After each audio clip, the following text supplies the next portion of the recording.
that whosoever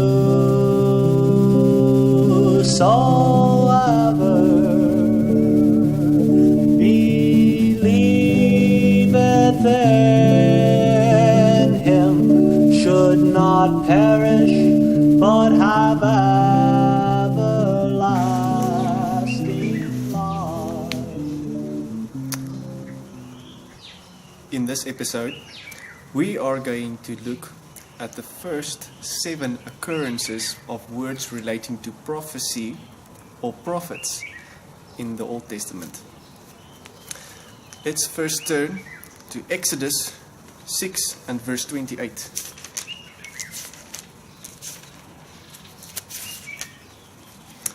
Exodus 6 and verse 28.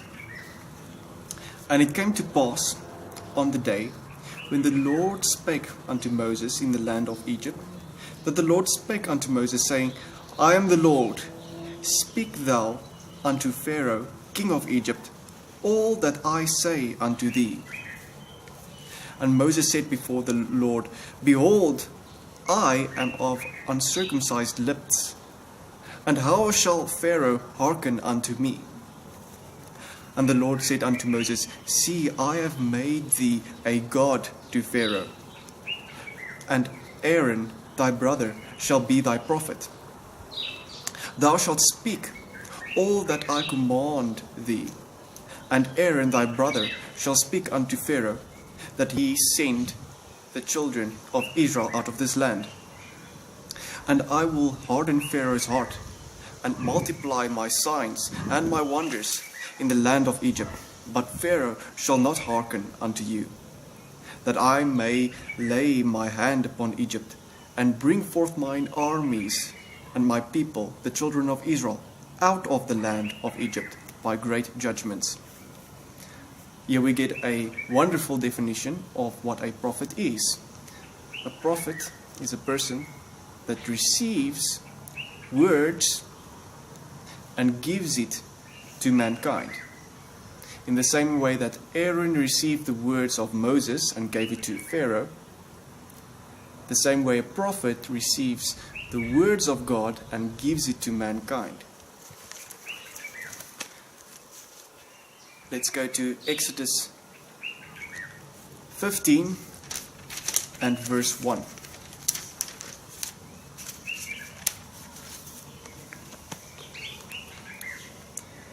Exodus 15 and verse 1. Then sang Moses and the children of Israel this song unto the Lord, and spake, saying, I will sing unto the Lord, for he hath triumphed gloriously. The horse and his rider hath he thrown into the sea. So this is after the nation of Israel went through the waters of the Red Sea. And they were very happy, so they sang. So in this piece, it focuses 19 verses on what Moses and the congregation had to say. And after that, only after that, it focuses on what the prophetess Miriam had to say. Let's go to verse 20. And Miriam, the prophetess, the sister of Aaron, took a timbrel in her hand, and all the women went out after her with timbrels, with dances. And Miriam answered them, Sing ye to the Lord, for he hath triumphed gloriously. The horse and his rider hath he thrown into the sea. So Miriam gets 2 verses and Moses gets 19 verses. And God is not being offensive to women. He just gives them a place. So the main focus should be the men, because the men should be leading. This is why Moses gets 19 verses. And Miriam didn't fuss about it. She was humble and she understood. Let's go to Numbers 11 and verse 4.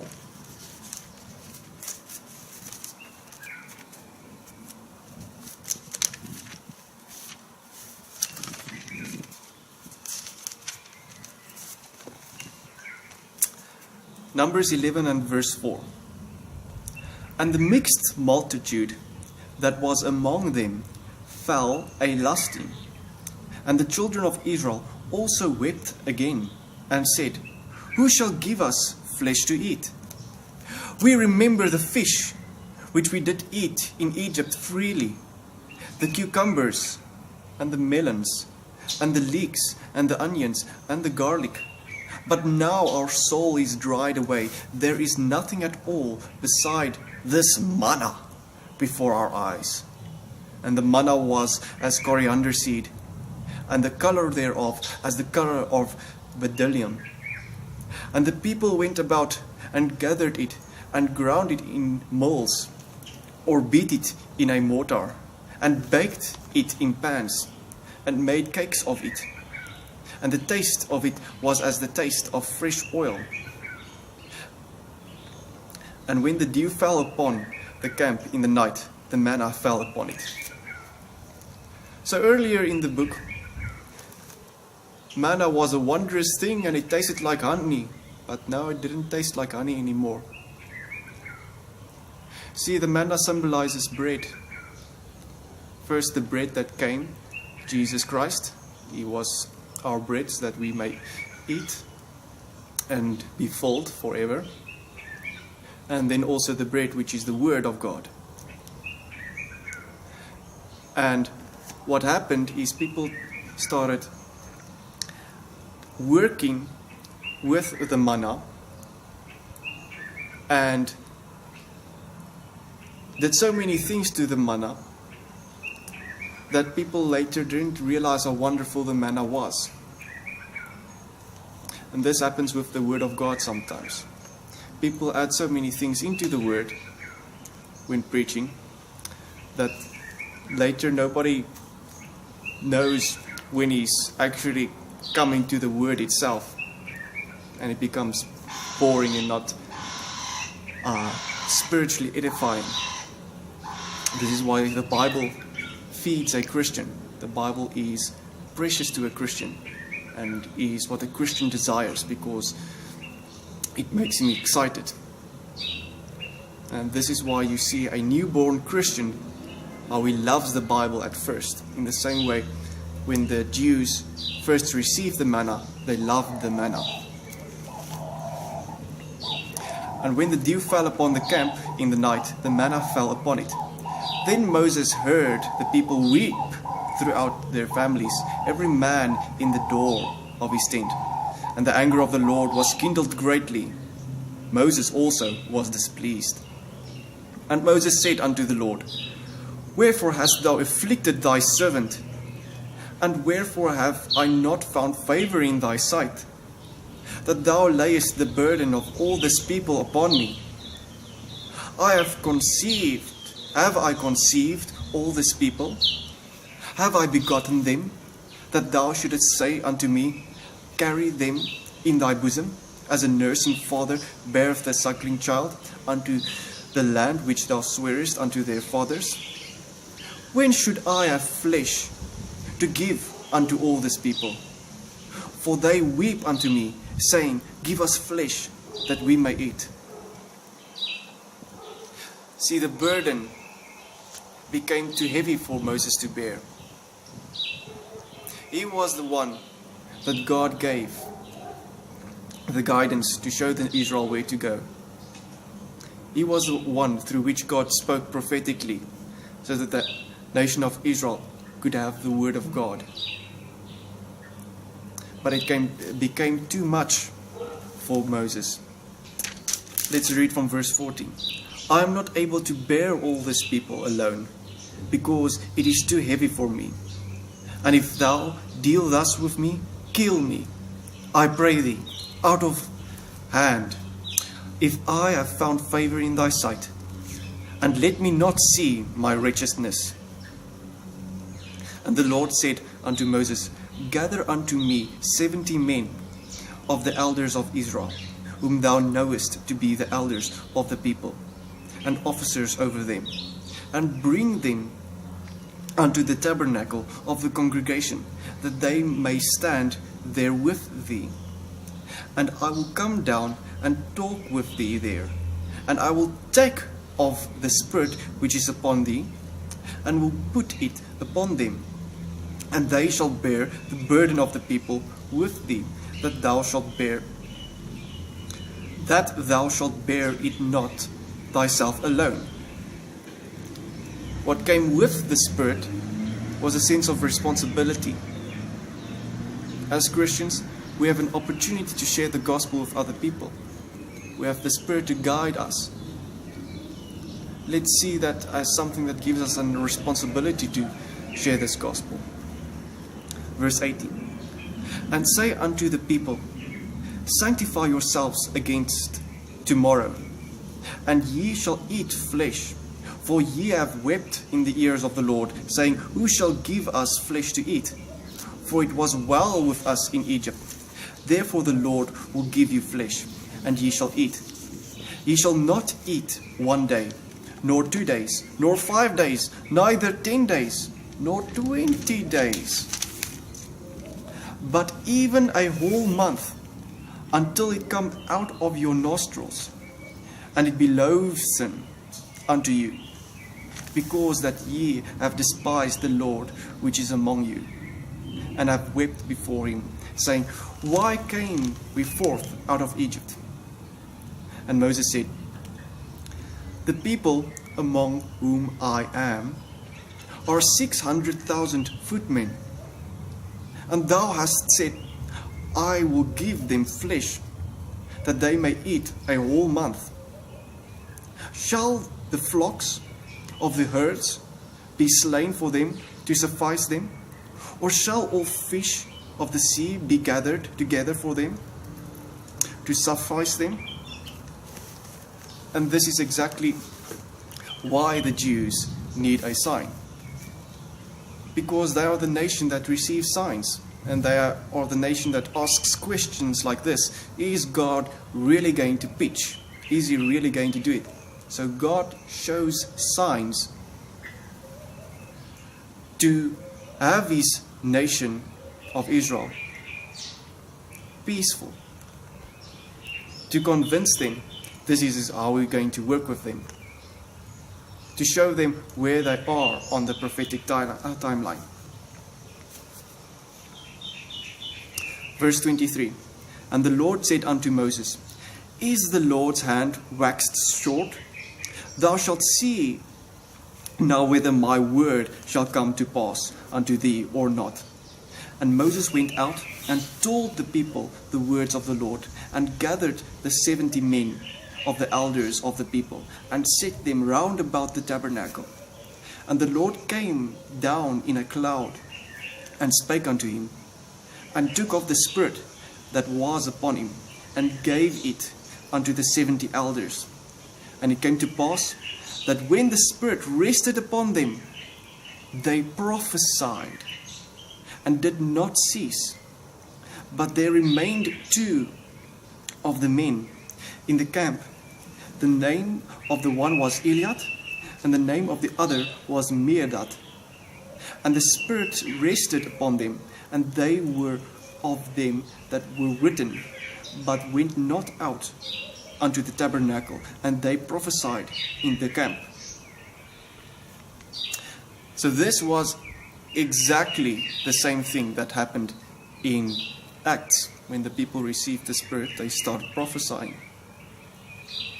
But at first there was the event where they started speaking in tongues.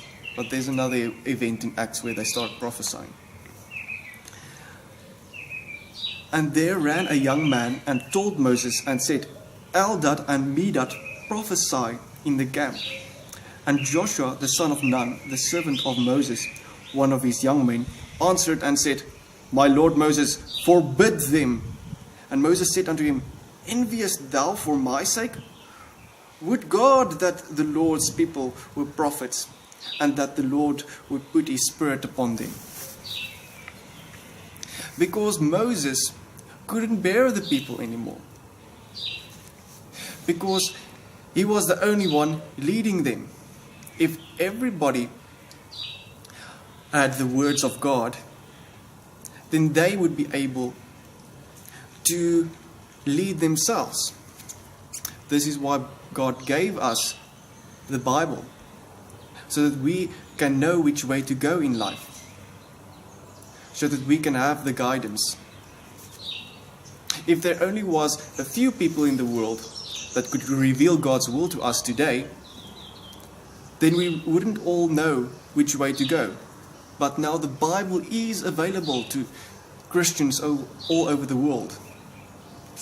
And it is available in the sense that it's printed.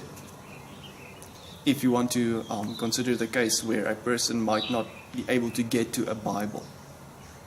So the Bible is printed.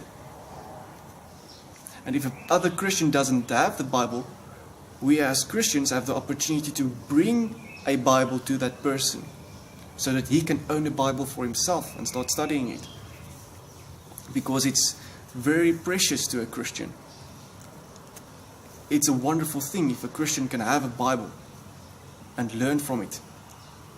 It's a wonderful thing to have the words of God, to know which way to go in life. And Moses gat him into the camp, he and the elders of Israel. And there went forth a wind from the Lord, and brought quails from the sea, and let them fall by the camp, as it were a day's journey on this side, and as it were a day's journey on the other side, round about the camp, and as it were 2 cubits high upon the face of the earth.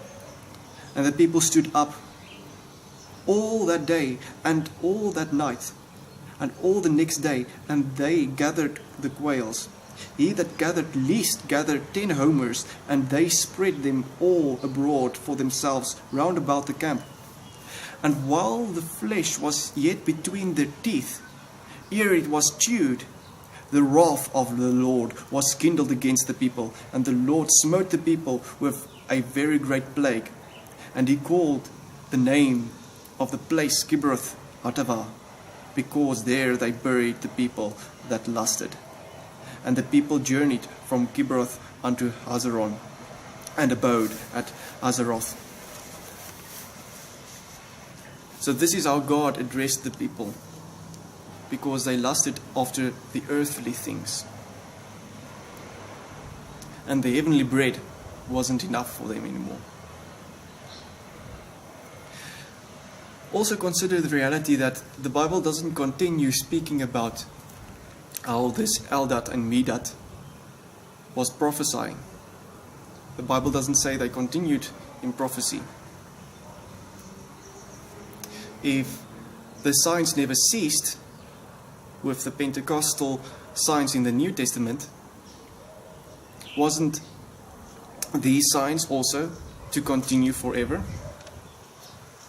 Because it's symbolic of exactly the same thing. It's not just symbolic, it's exactly the same thing, because they also received the Spirit, and them prophesying was also the sign that they were receiving the Spirit, so that the people could know that God was going to have these people as leaders. The reason for the sign in the New Testament was so that the people could know that now they can have salvation and be sure they are going to heaven. First for the Jews, and then also the sign was later for the Gentiles, so that the Jews could be convinced, this is what God is doing. This is where we are on the prophetic timeline. And now we're going on to the last occurrence of a prophetic word in the Old Testament, and it's in Numbers 12, and we're reading from verse 1. And Miriam and Aaron spake against Moses because of the Ethiopian woman whom he had married. For he had married an Ethiopian woman. And they said, Hath the Lord indeed spoken only by Moses? Hath he not spoken also by us? And the Lord heard it. Now the man Moses was very meek above all the men which were upon the face of the earth.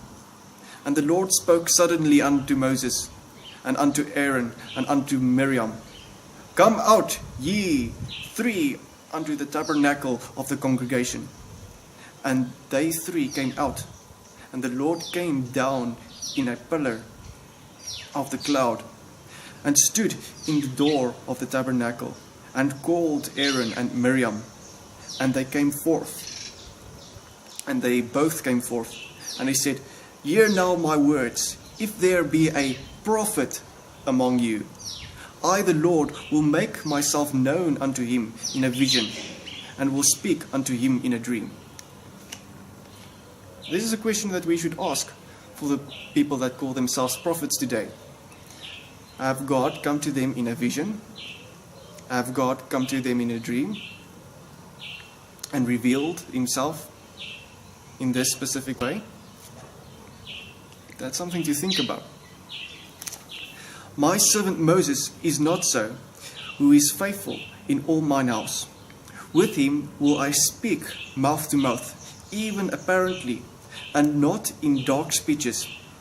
And the similitude of the Lord shall he behold. Wherefore then were ye not afraid to speak against my servant Moses? And the anger of the Lord was kindled against them, and he departed.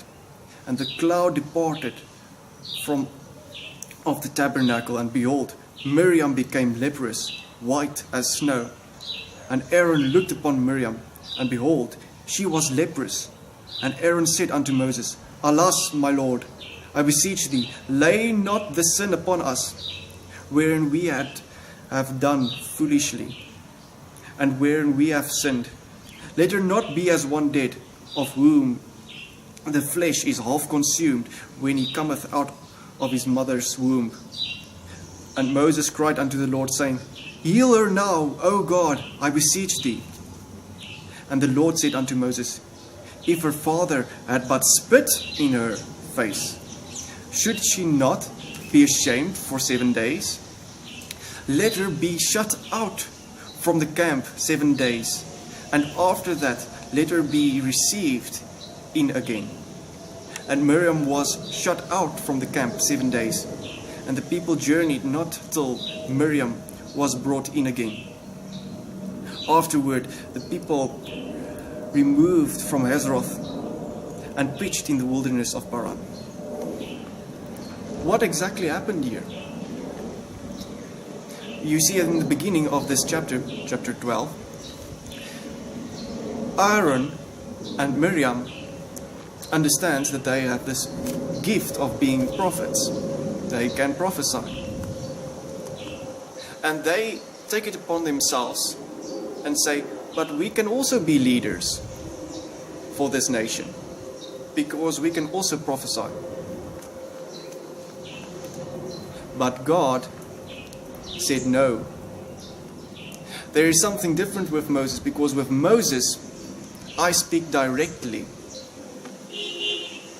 Moses symbolizes the law. And the law, in a certain sense, also symbolizes the whole of the Word of God. The Word of God is God speaking directly to us as Christians. So in the same way, God speaks directly through Moses. The Word of God speaks directly to us.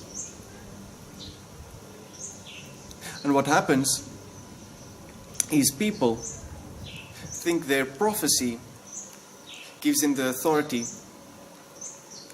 to lead instead of letting the Word of God lead. And when God sees something like this, He addresses it. And in this chapter, He addresses it with leprosy. But see, at this very moment, the wrath of God is still to come. How will God address the so-called prophets at the judgment seat of Christ in Revelations? This is something we can wonder about. Until the next episode.